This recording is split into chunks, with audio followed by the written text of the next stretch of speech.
momento de esclarecer el término que usamos antes como densidad nutricional.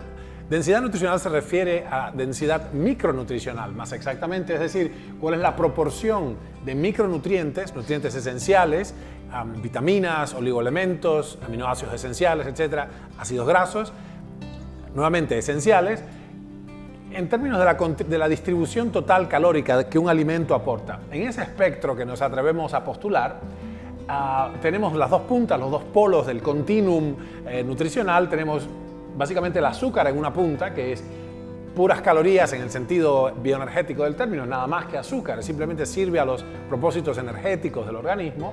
Y en este otro extremo, el que nos atrevemos a postular como el más densamente rico en micronutrientes, que es la yema de huevo. No lo rompo por razones higiénicas, pero es la yema, no el huevo entero. La clara es albúmina y agua, tiene baja densidad relativo a otros alimentos, por ejemplo la yema. Así que esto es, como por supuesto, ahora vamos a ver por qué siempre hay un elemento que no es de micronutricional, sino es un elemento calórico implícito.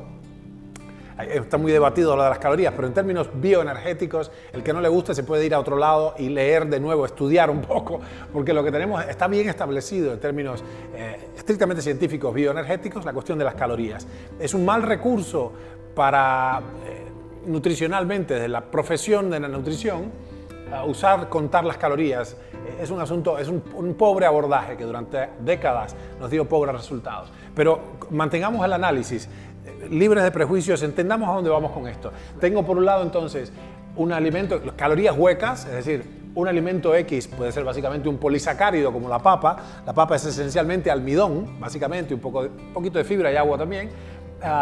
Este es un alimento realmente pobre, pero un cultivo muy fuerte. Esto salvó a Europa de la hambruna. Se puede decir que la papa, importada de las Américas, del Nuevo Mundo, fue el cultivo que salvó a la civilización occidental de las heladas y las hambrunas. El punto es que podemos entonces tener, dado que ya habíamos establecido antes, y a mi lado quedan vestigios de esa comunicación, que mientras menos calorías, más baja la tasa metabólica y más larga la existencia. Esta es la hipótesis de la restricción calórica. Lo que tenemos entonces es, bueno, ¿qué comemos?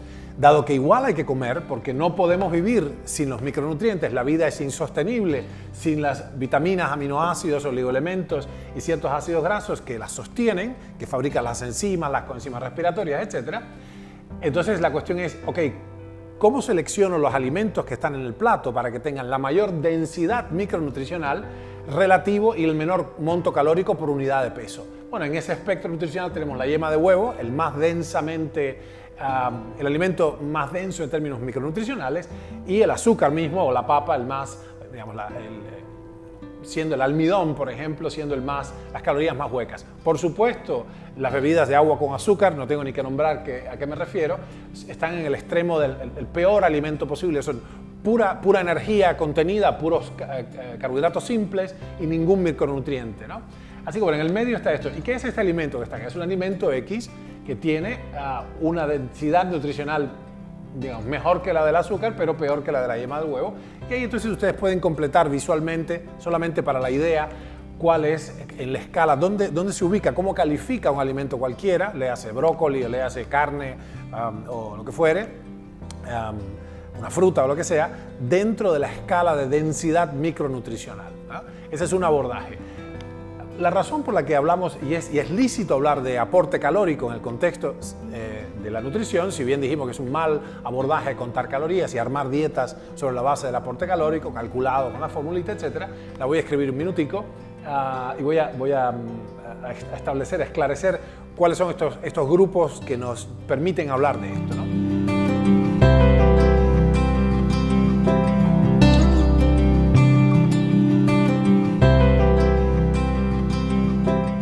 ¿Qué representan estos garabatos? Bueno, el primero, pi, por supuesto, por convención, como la palabra es P, en este contexto, este símbolo pi representa proteínas.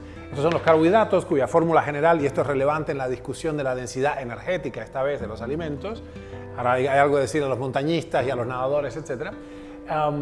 Es siempre la fórmula general de los carbohidratos, por eso se llaman así, es una molécula, un átomo de carbono asociado a una molécula de agua con n número de ambos. Es decir, si n es 4, tenemos un carbohidrato formado por 4 átomos de carbono y 4 moléculas de agua asociados siempre a esto, por eso carbohidratos.